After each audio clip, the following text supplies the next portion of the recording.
Hello everyone, I am Mrs. Rai from Shri Guru Tegh Bahadur Senior Secondary School.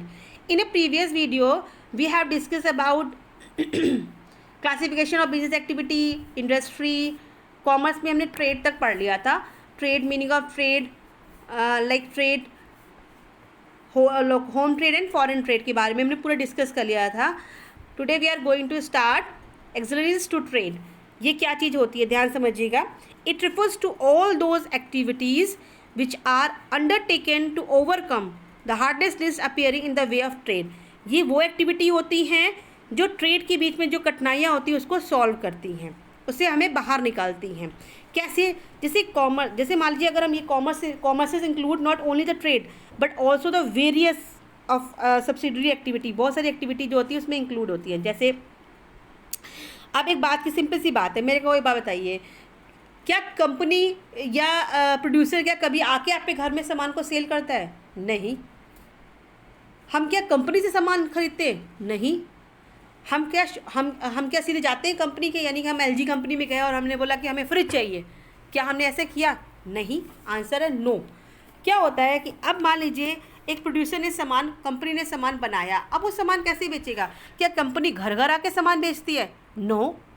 तो company अपना सामान कैसे बेचेगी, consumer तक कैसे लेके जाएगी? इन सब कठिनाइयों को ख़त्म करने के लिए जो होती है वो एक्सिलरीज टू ट्रेड है. जैसे पहला है मिडिल मैन. क्या होता है? They are limited number. Middle man क्या होता है? फर्स्ट पॉइंट है मिडिल मैन. देखिए बहुत सारे लिमिटेड नंबर ऑफ प्रोड्यूसर हैं of any product well the consumer are unlimited. Producer जो हैं वो लिमिटेड है लेकिन कंज्यूमर क्या है? अनलिमिटेड है. ठीक है, प्रोड्यूसर तो लिमिटेड है, कंज्यूमर बहुत सारे अनलिमिटेड कंज्यूमर है, यूज़ करने वाले तो बहुत सारे हैं. तो क्या ये पॉसिबल है कि हर एक कंपनी सबके घर जाएगी और अपने प्रोडक्ट को सेल करेगी? No, it is not possible.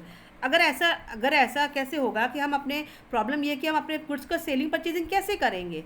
तो इसके लिए क्या हुआ कि customer contract between the producer and consumer और प्रोड्यूसर के बीच में एक मिडिल मैन की ज़रूरत थी, जो वो क्या करे कि एक सामान यहाँ से वहाँ तक पहुँचाए. तो क्या हुआ, अगर आपकी किसी की शॉप है तो उनको पता होगा प्रोड्यूसर से कंपनी कहाँ पे जाती है? होलसेलर के पास, जो होलसेलर इस सामान को खरीदती है. होलसेलर से रिटेलर, फिर रिटेलर से कंज्यूमर के पास आती है. देखिए प्रोड्यूसर ने किसको सेल किया? होलसेलर को. होलसेलर जो होते हैं होलसेल का सामान खरीदते हैं, वो एक या दो प्रोडक्ट नहीं बेचते हैं, बहुत सारे क्वांटिटी में प्रोडक्ट बेचते हैं, इसलिए इनको होलसेलर कहते हैं. ठीक है, होलसेलर से सामान खरीदने के लिए रिटेलर जाते हैं. रिटेलर मतलब जो आपके आसपास दुकानें होंगी वो रिटेलर होती हैं. वो रिटेलर क्या करती हैं? अब आप किसी एक रिटेलर के पास जाओ, उससे बोलो कि मुझे कोई प्रोडक्ट चाहिए. मान लीजिए आप ब्रेड लेने जा रहे हो, ब्रेड तो आप एक ही खरीदोगे, घर के लिए ज़रूरत है, आप एक ब्रेड लेकर आते हो, रिटेलर ने दे दिया आपको. लेकिन अगर आप होलसेलर के पास जा रहे हो तो वो आपको एक ब्रेड नहीं देगा, वो हैवी क्वांटिटी में देगा. 50 पीसेस, 60 पीसेस, 70 पीसेस ऐसे ब्रेड लेना ज़रूरी होगा.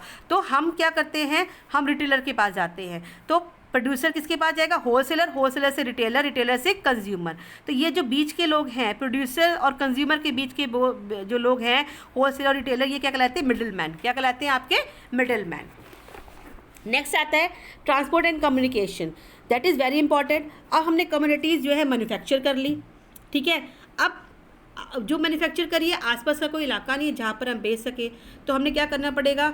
हमें भाई वहाँ उस एक स्थान से दूसरे स्थान तक लेके जाने के लिए आपने पढ़ा ही है, ट्रेड जो होता है इंटर ट्रेड भी होता है और आपका फॉरेन ट्रेड भी होता है. तो हम कैसे भेजेंगे? ट्रांसपोर्टेशन के थ्रू. किसके थ्रू? ट्रांसपोर्टेशन के थ्रू. ट्रांसपोर्टेशन के थ्रू एक प्लेस से दूसरे प्लेस चला जाएगा. यानी ट्रांसपोर्टेशन एक्टिविटी ने हमारी ये भी प्रॉब्लम को सॉल्व कर दिया. सेकंड आता है कम्युनिकेशन. कम्युनिकेशन का मतलब ये होता है कि हमें उनसे कम्युनिकेट करना, बातें करना. जैसे मान लीजिए सेलिंग परचेजिंग कर रहे हैं, अगर कोई गुड्स ख़त्म हो गया है, कुछ गुड्स लाना है या उसकी और उनको नीड है, तो कम्युनिकेशन के through, communication in telephone, telegram, letter, mobile phone के थ्रू, इंटरनेट, सबके कम्युनिकेशन के थ्रू वो क्या कर सकते हैं? आज बिजनेस को, आज देखा जाए तो कम्युनिकेशन ने हमारे बिजनेस में जो सबसे बड़ी प्रॉब्लम है उसको ख़त्म कर दिया है. Warehousing. नेक्स्ट है warehousing. Gap between manufacture of any product and consumption of the product. क्या होता है? कोई कंजम्पशन, कोई प्रोडक्ट बन गया, मैन्युफैक्चरिंग हो गया, ठीक है ना।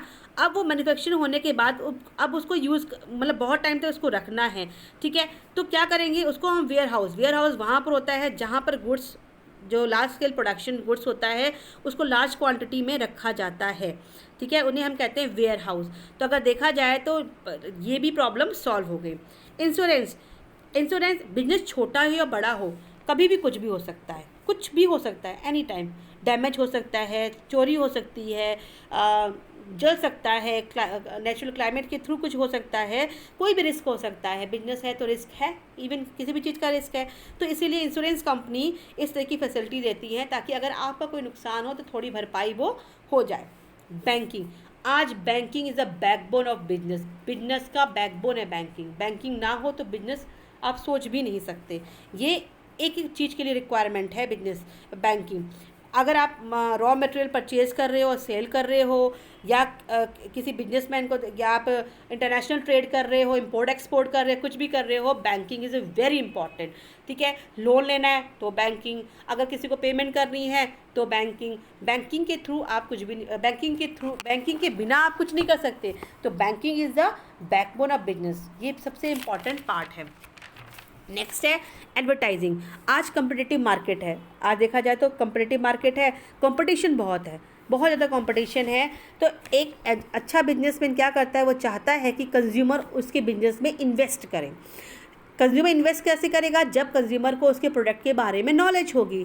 तो कैसे नॉलेज होगी, तो एडवर्टीजमेंट जो होता है वो क्या करता है, कस्टमर को प्रोडक्ट के बारे में नॉलेज देता है कि मेरा प्रोडक्ट ये है। आज देखिए बहुत सारे एडवर्टीजमेंट आते हैं, आपने टीवी चैनल में देखिए, टाइम टू टाइम एडवर्टीजमेंट आते हैं प्रोडक्ट को लेकर, लाइक सर्फ एक्सेल हो गया, एरियल हो गया आपका, ठीक है, ब्यूटी प्रोडक्ट हो गए, आपके मोबाइल के फ़ोन देखिए, इसमें सबके प्रोडक्ट आते हैं। उसमें क्या बताते हैं कि हमारा प्रोडक्ट बेटर क्यों है, उसके बारे में बताते हैं, सारी इन्फॉर्मेशन देते हैं ताकि कस्टमर वो सारी इन्फॉर्मेशन को गेन करे और उनके प्रोडक्ट को ख़रीदें। तो ये थे हमारे टॉपिक, जिसमें है हमारा all the think of industry, commerce and trade. Next we will start that history of commerce in India is a 1.3 unit of R.K. Singla book.